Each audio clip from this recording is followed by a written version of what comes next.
Everyone. We are just about ready to get started. Deanna, are you there? Yep, I'm here. All right, fantastic. And Chapin, might as well throw in the chat box that we are getting started, and if they don't hear us, to let you know. And let's go ahead and start recording if you haven't already. So my name is Paige Sharp.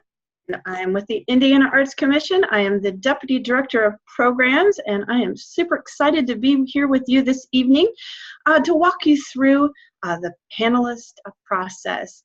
And I want to introduce to you Deanna. Deanna, say hi. Hi, everyone. I'm the Grants and IT Manager here at the IAC, and I'm the one that if you need password resets or have any technical issues with the site, you can reach out to me directly and I can help get that fixed for you, or you can reach out to your partner and have them contact me if you feel more comfortable. Fantastic. And we also have Chapin here with us, and she's going to monitor the chat box and alert us if there's a question for us to address. So she's also a very important and valuable part of our team. Say hi, Chapin. Hello, folks. Great, thank you. Well, let's go ahead and get started. And I am just a little bit acclimating to the Google slide deck, and I'm super excited. I found this little laser pointer, so I may rock that out here in a little bit. Okay, so this evening we're going to just do a little overview of the IAC, going over the grant review process and what's new this year, particularly for those folks that have been a panelist before. This will be salient to you in particular. We're going to go over community engagement, some of the priorities this year, as well as the online system. Those of you that are returning panelists, you're welcome to scooch off after going through the online system overview, just because there's a few new things to share with you as well.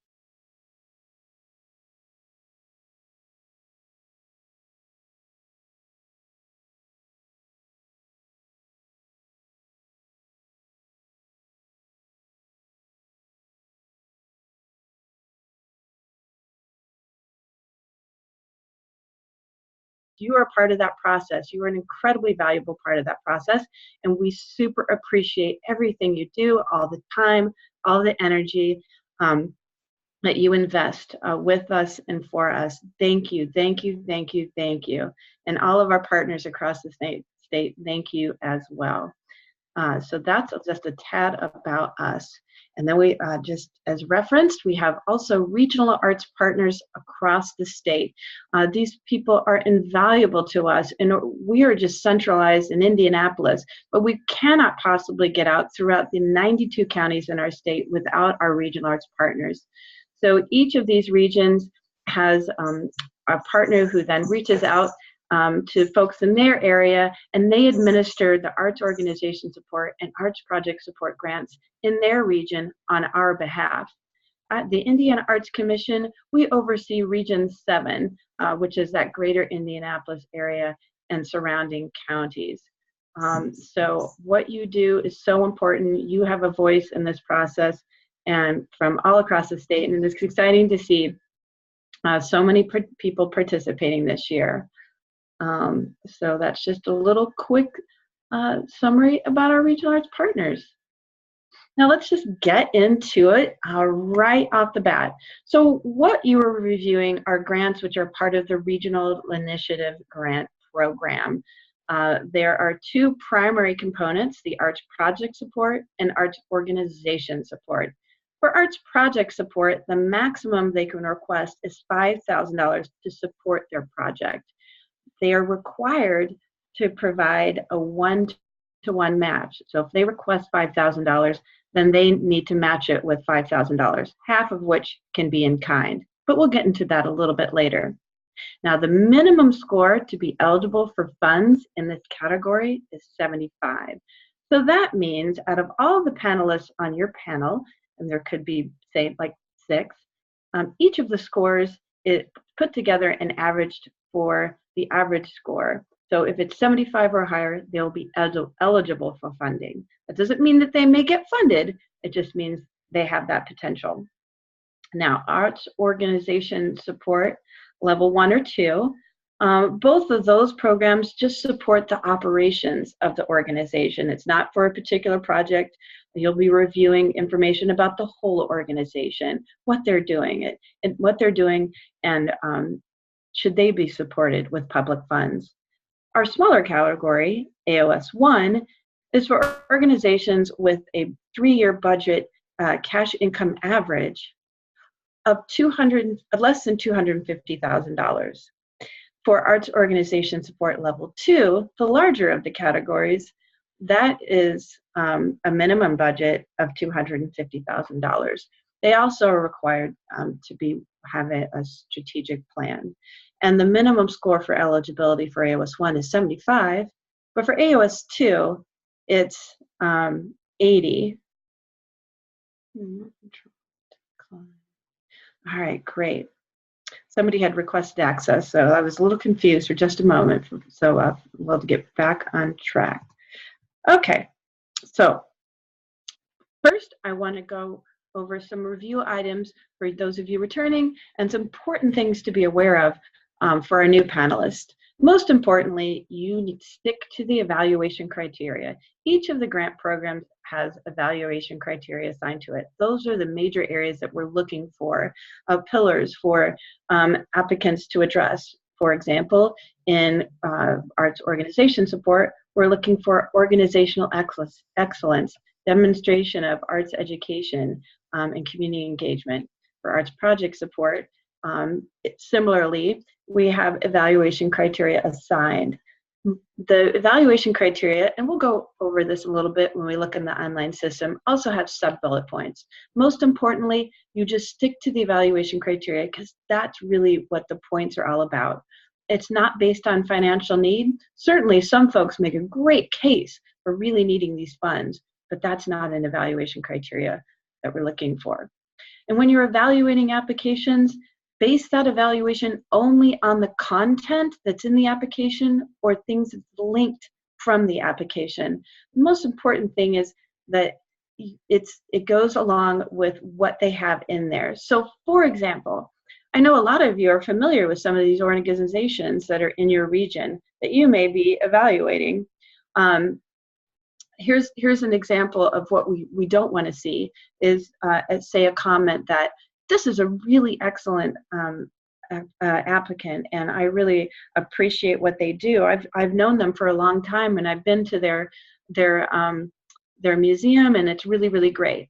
Well, that isn't a part of the application, so that's not, although it's a really nice comment, that's not what we're looking for. We're looking for things that strictly focus in on the evaluation criteria. Like if it was organizational excellent, we would talk about everything kind of associated with that, really strong financials, full board support, things of that nature. Now, one thing that I know is hard to do, but is really important to do, is not to compare applications. You're simply scoring to how well they address the criteria. And when you are providing comments, because that's another part of the application review process, in addition to scoring, you provide comments, as well as when you come together and when it's part of the full public panel, having respectful and constructive comments are very, very important. Think about it, if it was your application, how would you like it to be reviewed? What are the comments that you would like to hear? It's very easy to have constructive comments. Here's an example. Sometimes we have applications that come in that have a lot of errors, like grammatical errors and spelling errors, and that can get a little frustrating. I get that. But a constructive comment would be, so I noticed there was some in the application, there were some errors, some grammar and spelling. So I would recommend to the applicant in the future that they ask somebody to review the application before it's submitted. So that's a constructive comment. So keep those very respectful, both when you're at the panel and in the comments in the online system. Now, your comments will be anonymous, and the partners, if anybody asks to see the comments after the panel, they will share them with the applicants, so be mindful of that as well. And do not include scoring in your comments, either live or in the online system. We don't want to give people false expectations. Now, all of the applications have been reviewed and deemed eligible. Very rarely does it happen where we didn't realize it in the first place. So be mindful that it's eligible if it's in your hands. But don't sweat the small stuff, but do note it. So one of the small stuff is if there's a few grammatical errors here and there, those are pretty minor. And we recognize that our applications are not the easiest to do. They're pretty thorough. This is a public process, and these are public funds, so being thorough is a very important component of what we do. But there is a lot of turnover, a lot of organizations, and a lot of new folks writing grants for the first time. So it's just something to be mindful of. Now, financial information not provided or not requested in the format that we asked for, if you see that, score accordingly. We do want to make sure that we get information that we request.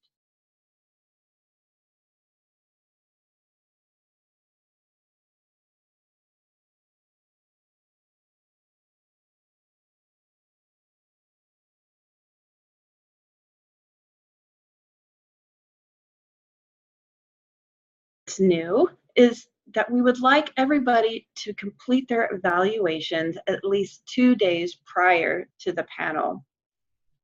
That way, the program manager can get everything together prior to the panel day. Make sure that everybody is set and address any issues should they come to light. So that's very important. And for those of you that are returning as panelists, you'll notice that we updated the evaluation criteria definitions.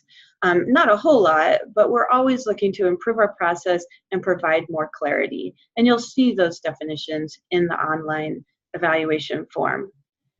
The Indiana Arts Commission has also increased its focus on inclusion, diversity, equity, and access, or otherwise known as IDEA. As public funders, we're really looking for the public to get their arts dollars back out to them. So it's important that all have access to the arts. And as you review these applications, look out for potential InstaGrant nominees. You're probably like, what is InstaGrant? So the Indiana Arts Commission, we have an amazing annual arts conference. And this year it's going to be October 24th and 25th in Indianapolis. And that's where arts folks across the state come together and learn about cool stuff that other arts folks are doing. So we can share and learn together. We're really focusing on inclusion, diversity, equity, and access. For InstaGrant, we're looking for folks that are doing great work in the field to share at that conference, where we find one InstaGrant representative for each of our 11 regions. And we're looking for nominees to bring to the conference, and we will pay for a travel honorarium as a complimentary conference fees. And they will be presenting the cool stuff that they're doing, each and every one, all 11, for like one of those 5x5s, like 5 minutes, 5 slides sort of thing. And then everybody at the conference will vote on their top faves. And the top 4 will present again, and one will be selected for an InstaGrant for $2,500 to continue the great work they're doing.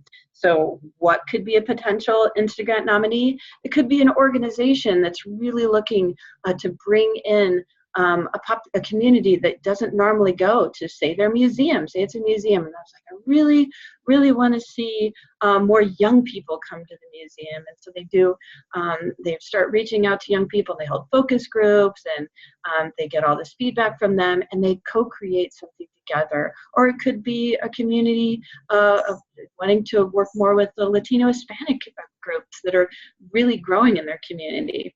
Or it could be an organization that already works with a community that's that others don't work with as frequently, like individuals with special needs, and they're really doing amazing work with the arts with those individuals. So something to be mindful of, because we will be looking for your help as we move forward. But we'll give you more information as we get closer to that date. So let's not worry about that anymore and move forward.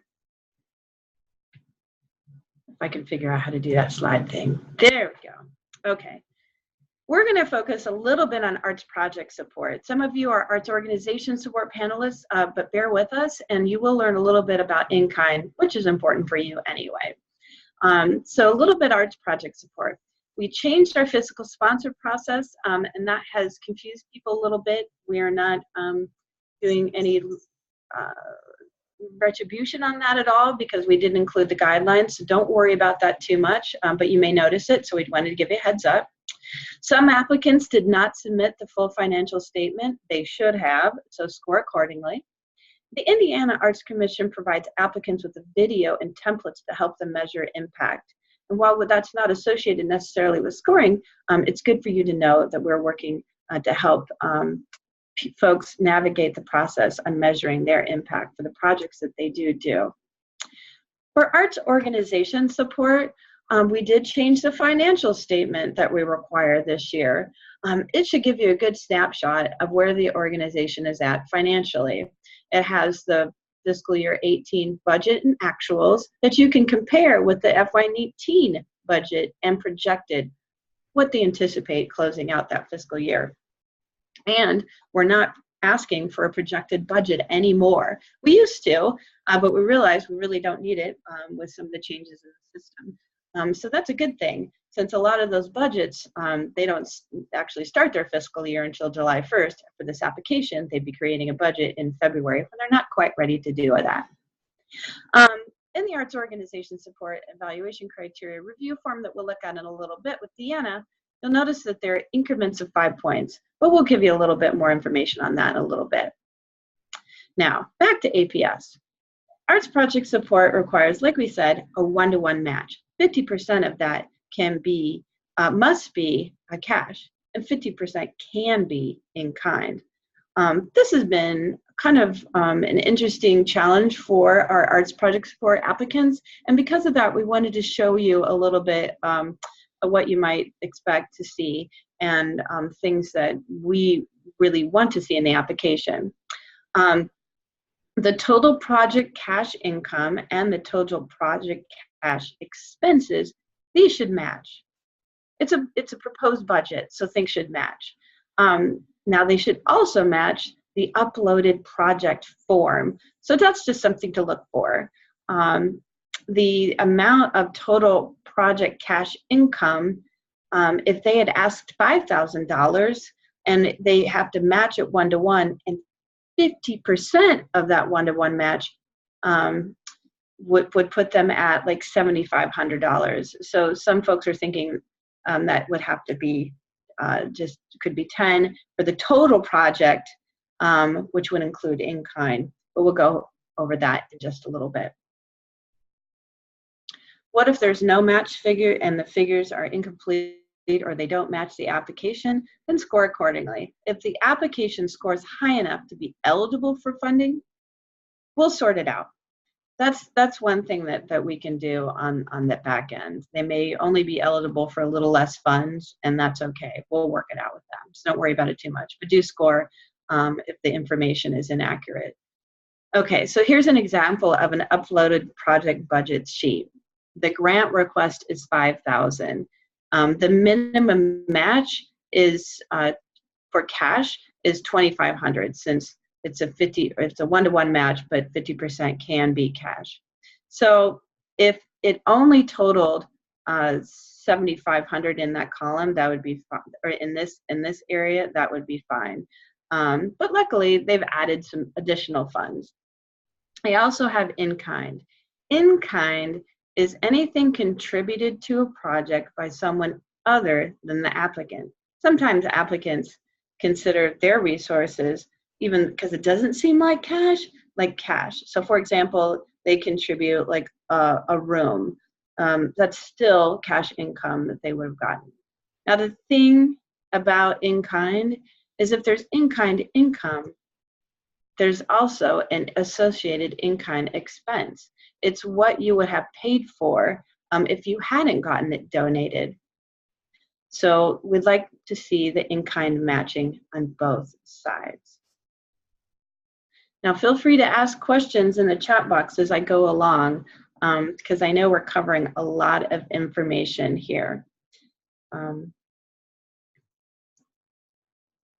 I do want to go into in-kind just a little bit more deeply, because in-kind is a really hard thing for folks to kind of grapple with. It is very much, in short, anything donated by anyone other than the applicant. It can be somebody donating like financial services. They were going to help do maybe accounting for an organization. Sometimes we see in-kind listed in the organization's financial statements, which is a good thing. And individuals can provide in-kind service, and that dollar amount is determined by the number of hours multiplied by the market rate. And we have all of those definitions and guidelines and information available in the definitions linked in the online form when you're evaluating. So if you want to deep dive a little bit more into in-kind, you can do that. Because a lot of these applications, they'll be requesting funds, and they'll be contributing some of their own administrative support to support the project. Okay, community engagement. So what is community engagement? This information is in the application, so it kind of spells it out, and there's also resources for you to check out, and highly encourage that you do it, because it's important for you to know what it is. When it comes to community engagement, it's about working with the community and not for a community. So if you want an organization, if you want a community group to participate in your organization, then rather than offering something that you think that they might like, go ahead before you get started and talk to them and ask them what they would like. See, we have a little chat. Okay, cool, good. That's just from Chapin. All right, a little bit more about community engagement. So I'm going to recommend in the evaluation form, you'll see that there is a community engagement video and there's a community engagement ladder. The video isn't that long, but it's really great and super helpful to really illustrate what we're talking about. And the ladder is available also to get an idea of what's a starting point and what's like the poster child of what we're really looking for in the ideal world for really doing great community engagement work. To clarify the difference between audience development and community engagement, I'm going to give you a little classic example. So an art museum wants to get the Latino Hispanic community to participate more at their institution. So they create an exhibition called Day of the Dead, or Dia de los Muertos, because they hear that's really cool and people would really like it. So they do that and they market to the population, but they're not included in the programming. That's audience development. It's really just like, we're offering something that we think people might like. Community engagement is where they think, I want to do that, I want to reach out to this community, but they meet with them, they have conversations, they go talk to them, they have focus groups, and really find out what they're interested in doing, and they come together and they plan it together.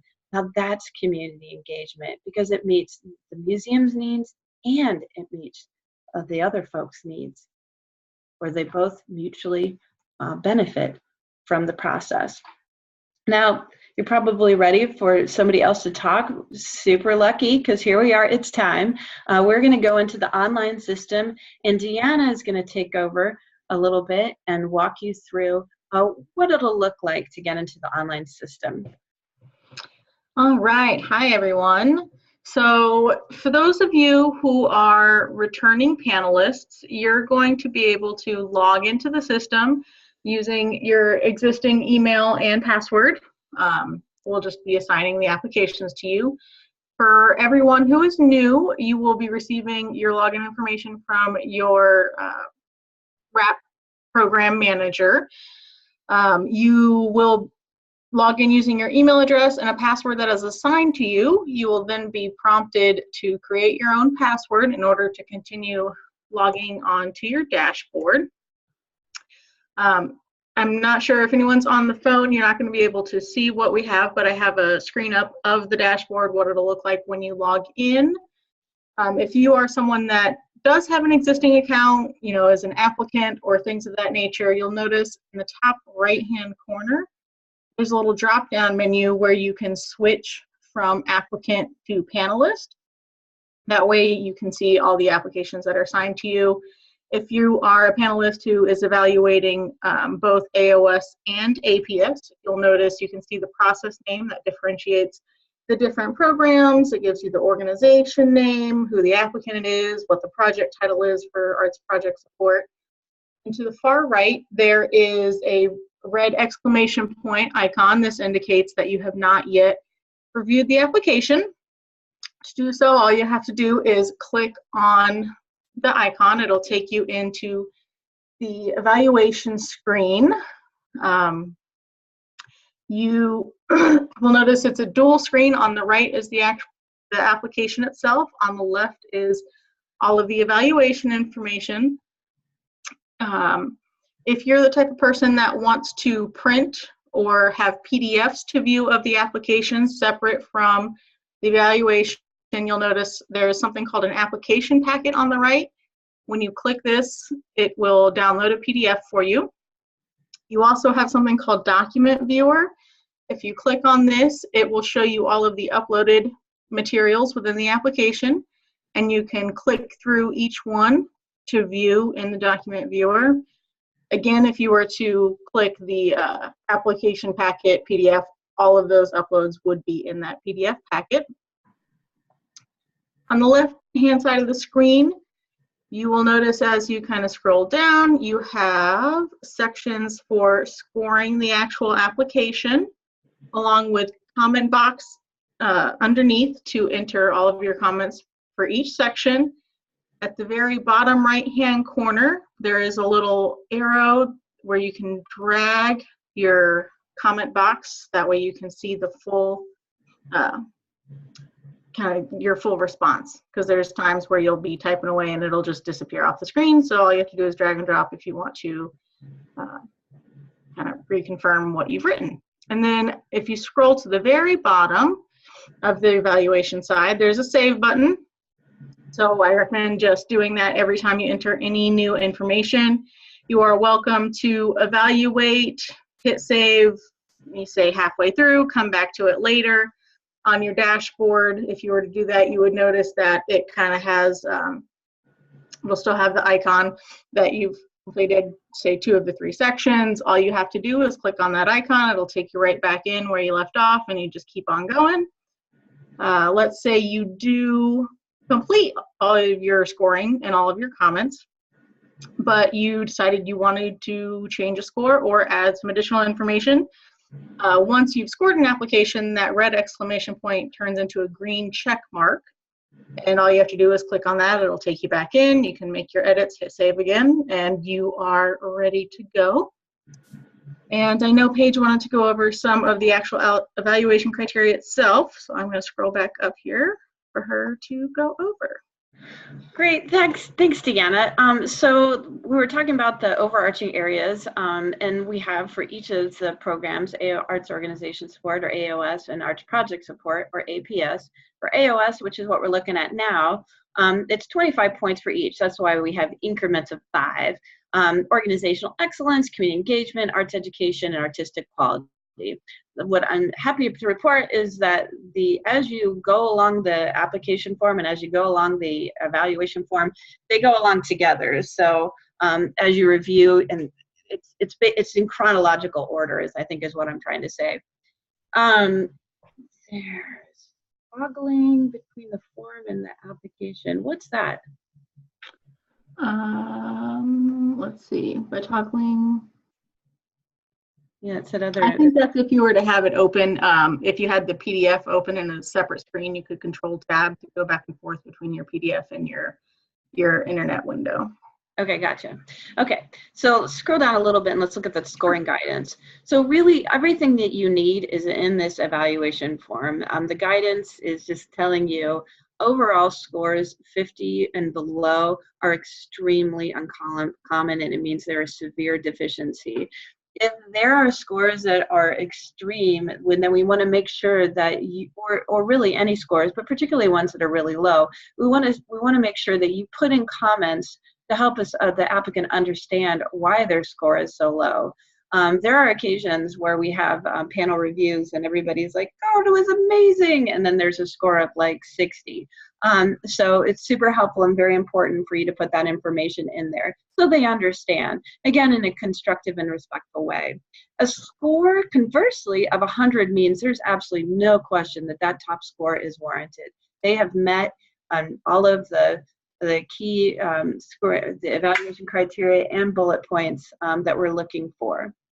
So scores in between are gradations, and you know, really we're looking at overall scores. When we do scroll down, oh, that's right. There's also resources. If you want to download a rating sheet, that might help you. Here's the definitions. There's also a panelist resource page. That's where a recording of this orientation will be there, along with a PDF of what you're seeing, except for this part, and that panelist information handout if you got that as well. There's also the community engagement ladder, and the video can be accessed here too. So it's good just to have those resources for you all in one spot. Now, Deanna, scroll down just a tad bit. That would be great. Sure. Unlike the evaluation criteria rating sheet, in the system we have the application evaluation criteria in the form of a question. We just feel like that's more helpful to respond to. So for example, under organizational excellence, one of the sub-criteria is, does the organization have a clear history and purpose, as well as artistic programming activities that are consistent with the organizational mission? Here's your guidance: no, somewhat, and yes. So that should help you. We only have the no, somewhat, yes at the very beginning. Provide an illustration for further going down. But you can see that the evaluation criteria really align and then go further down with the application. So as you scroll along, at the very bottom of each of the major criterion areas, there is the associated comment box. So when you come to the panel, you can scroll down to your comment box and provide comments for each of the overarching areas. Now let's go scooch over and look at Arts Project Support. It basically looks the same way. Arts Project Support is a different scoring slightly. The artistic quality is 30 points, really focused on community engagement because we really want people to work with the communities at a higher level of engagement than they have in the past, because we feel that's an important route to really making more meaning in the community and for longer term sustainability and relevancy for the arts in the community. For the Arts Project Support, since we're in increments of 10, then the scoring is going to go in increments of 10. In each of those evaluation criteria, they have sub-bullets as well. So when you get in there, it'll make a lot more sense, and it's pretty fluid, and it'll take you a little bit to get used to. But once you get in there, you'll find your groove and learn about the cool things that are happening in the arts in Indiana. I also had another note I forgot to mention. When you guys are logging into the system to review, it's best to use Chrome, Firefox, or Safari. Microsoft Edge and Internet Explorer don't work great with the system, so I would recommend using one of the other 3 browsers when you go to log in and do your evaluations. Fantastic. Thank you, Deanna. I think we're good on the online system. So even back, we do have resources. So if you end up getting lost and you can't get access, you can always reach out to your partner, or they can connect you with Deanna if needed to get you access. We had a quick question come in. With regards to the browser, it is Safari, Firefox, and Chrome, Google Chrome, that work best with the system. Internet Explorer and Microsoft Edge do not work as well with the system. Yeah, for sure. Do not use Microsoft Edge. All right. Well, let's go back to the presentation, I guess. Oh, that's right. I can steal it from you. I forgot. There we go. Okay. Share. Okay. Thank you so much, Deanna. I appreciate that. Thanks for walking us through that. Okay. So if you haven't received it already, you should be receiving it soon. The long-awaited and appreciated conflict of interest form. So what is a conflict of interest? It is super important that when you are reviewing applications that you don't have a conflict with any of those applications. These are the conflicts. If you're a member of that applicant's governing board, or you're on a policy making committee, or you have a significant business relationship with the applicant, you could be collaborating with them on a project. If you conduct an annual independent audit, or you're an employee or paid consultant, that is a conflict. If you have a significant relationship with the applicant in that you guys have done a lot of work together in the past, certainly the recent past, I would go ahead and cite a conflict, just so there isn't a perception of a conflict. Err it to the side of caution, so that you feel comfortable.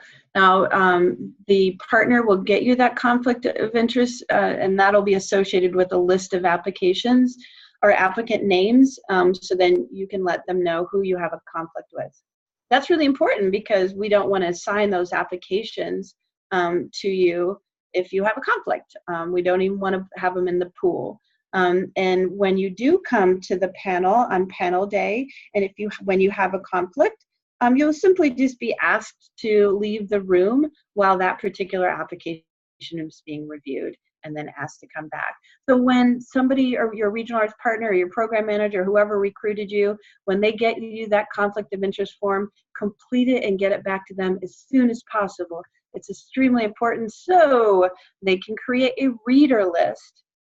This is a list of applications, and the Arts Commission uses a first reader, second reader, and then full panel discussion style, so that we are absolutely sure that each and every application has had a great, wonderful amount of attention given it, a full review. And this is what it would look like. We'll go a little bit more into the first reader and second reader process here in a little bit. So before the panel, you've gotten your orientation, so you're super styling already. Allow plenty of time to review the applications. When you first start, it'll take about an hour each until you find your groove. And you'll find a groove. And you got plenty of time once you get access until a couple days before your panel, because I know a lot of panels are happening mostly at the end of April. Access and evaluate applications through the online system. Again, if you have trouble accessing it, just let Deanna know. And evaluating means commenting and scoring on all the applications assigned to you, not just the ones that you're a reader. For sure, you'll pay particular attention to those because you're talking about it in public to everybody, but you're reviewing and scoring and commenting on all the applications. And again, comments will be provided to the applicants, albeit anonymously, and you won't see each other panelist comments either, but just be mindful that they do take these comments very seriously. You can listen to past panels for further assistance. A link to that resource page is on the evaluation forms for you to get to. Check out past panelist comments. That's also in the information packet that you received about being a panelist. And sometimes folks like to print those evaluation criteria rating sheets. It's a little bit easier to see than in the online system potentially. So that is a great resource too. And there are also program guidelines if you want to check those out. But they've all been reviewed for eligibility. And remember, always remember to stick to the evaluation criteria. Now I know commenting is really a big part of this, right? As a first reader or second reader. So what's to make a strong comment? So like I say, and I know I say it a lot, a strong comment is one that always sticks to the evaluation criteria. So if we go back to that organizational excellence and we relate it to the evaluation criteria and those sub-bullet points, a strong comment is, this organization really demonstrates organizational excellence. Its history and purpose is really clear. I understand what they've done, and they have a long history. And I know what their primary activities are, and their board meets regularly, and they fully support the organization, which is great to see. I see in the financials that they're in a good financial position. And the only thing missing is the balance sheet from this section, which is required. So I did note that. A not so strong comment, and we mentioned this earlier, we being me, of course. I love this application. It's been around, this organization's been around a really long time, and I've had the opportunity to visit them. That doesn't address the criteria, and the panel facilitator might just mention like, oh, please don't bring reference to outside information. So comments that stick to the evaluation criteria, like with community engagement, oh, this organization did a really great job. They reached out to the community to find out what they're interested in doing, and then they designed a project around it, or they have a lot of focus groups. So as it wraps around the evaluation criteria. Okay. Panel day, you will arrive about half an hour before the actual public panel starts, and that's due to last minute housekeeping, go over reminders, like where the restrooms are located, grab a snack, a little bit of coffee if that's available to you, and meet your colleagues. And then before the public panel starts, you'll also have an opportunity to ask any additional questions that you might have found as you're kind of reviewing materials. That's an opportunity to do that as well. The public meetings are recorded and they will be posted online if that's what the partner does, or they'll be available upon a request for that applicant because they want to hear what your feedback is. Your feedback is important. It's a great opportunity to help them improve areas that they might be lacking. Applicants are encouraged to attend and observe, but they cannot speak or lobby or communicate with the panelists in any way, nor is the panel, you should not speak with the audience as well. It should be completely divided. Don't, when you're reviewing an application, don't speak to them directly in any way. The panel is merely there to discuss the applications, and they're merely there to observe the process because it is a public process. And that's one of the many, many, many reasons it's important to keep your comments constructive and respectful. Staff will be there to answer questions and provide application or policy clarification. Oftentimes they'll be following along, and if a panelist brings up something that they think, oh no, that's not in the application, or they could say, I just want to clarify, that's actually not accurate, it's this something else. We recognize that you guys are reading and evaluating a lot of applications, and sometimes things get a little mixed up, so they're there to help. You may need to bring your laptop. A lot of the partners are utilizing places that already have computers, so you may not need to bring your laptop. I know if you are with the Indiana Arts Commission, if you're one of our panelists, if you have a laptop and you like to work on your laptop, then bring it along. We will still have laptops just in case, because we're a Plan B sort of group. And again, all scores and comments need to be finalized in the online system a couple days before the panel. Now, let's look at the process real fast. The panel chair or the facilitator, once you had your pre-meeting, they're going to ask you all to introduce yourselves. So you'll go around the room, and then you'll go ahead and get started. They will introduce the first application and the first reader. And then the first reader will provide an overview of their assessment of the application. Usually takes a little while, like 3 to 4 minutes. It could take a little less. It just depends on how much stuff they found in the application that they wanted to bring up. Super important, do not summarize the application, particularly for arts project support. All the panelists have read it, so there's no need to summarize. Summarizing just kind of makes it a longer process. A tip that we do have is to summarize your comments from the online system. Reading them verbatim doesn't translate it as well, so just try to provide the basics of what you found. You can certainly bring up a lot of stuff. A thorough conversation is something we also like to see. Now, when the first reader is done, then it's the second reader's turn to go ahead and offer any new or opposing perspectives. So we don't have redundancy. If something's already been brought up, it doesn't need to be brought up again. You can merely say, you know, I really kind of agree with most of what the first reader said. I do have a different perspective on this one item. I did see that they were doing community engagement. They did have a focus group, and so I felt that they were really getting out into the community. We are not looking for consensus. We're just looking for a full discussion from the panels that are selected because they have a variety of perspectives, and it's the variety of perspectives that really creates a good cohesive process and is a thorough evaluation of the application. Now, the second reader could be blown away by the first reader. The first reader was so amazingly thorough, and they actually have nothing to add. While it doesn't happen very often, they can say, you know, I'm agree. I really have absolutely nothing new to add.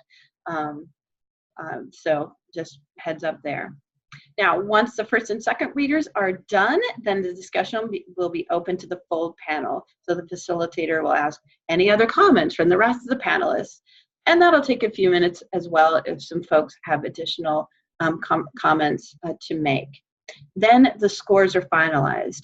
Often is the case that once the application is reviewed and there's these different perspectives coming to the table, it might change the score a little bit. You're like, oh yeah, I didn't realize there was a focus group. Well, that's right, I must have missed that, because you know there's a lot to review in the application. That is perfectly acceptable, anticipated, and a good thing.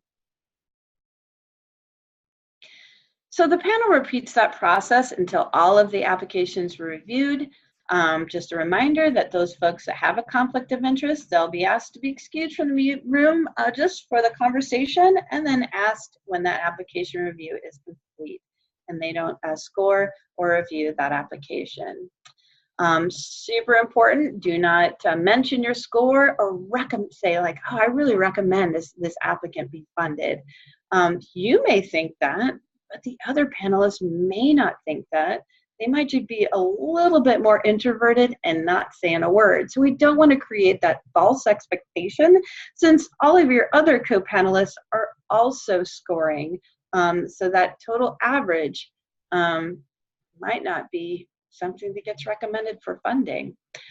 So keep that out, no scores, no mention about recommendation for funding, and same thing in the online comments that you make.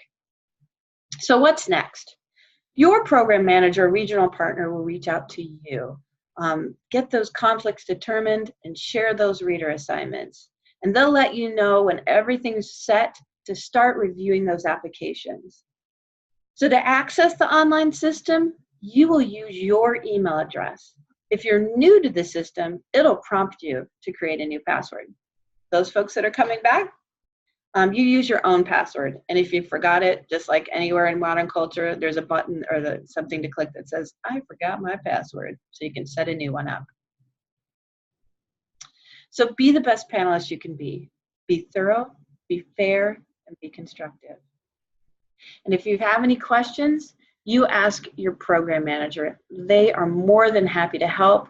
They want you to have a successful panelist experience. They'll probably want to have you back. And this is a really great experience for you too. You get to meet a new room full of colleagues. You get to learn about the amazing things that are happening in your community, in your region, and if you're a panelist in another region, maybe even throughout the state. Now that's it for me.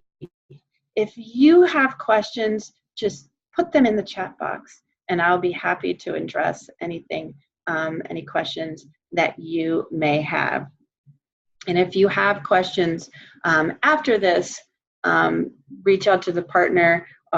They will provide you with a link and a bevy of information. So thank you so much, everyone, for your time and your attention, particularly in an evening. I know it's kind of hard to keep focused sometimes at this hour. Your project manager is whoever recruited you to be a panelist. So if you're like in yeah. So if it could even be me. I've recruited a lot of people to be panelists too. All right.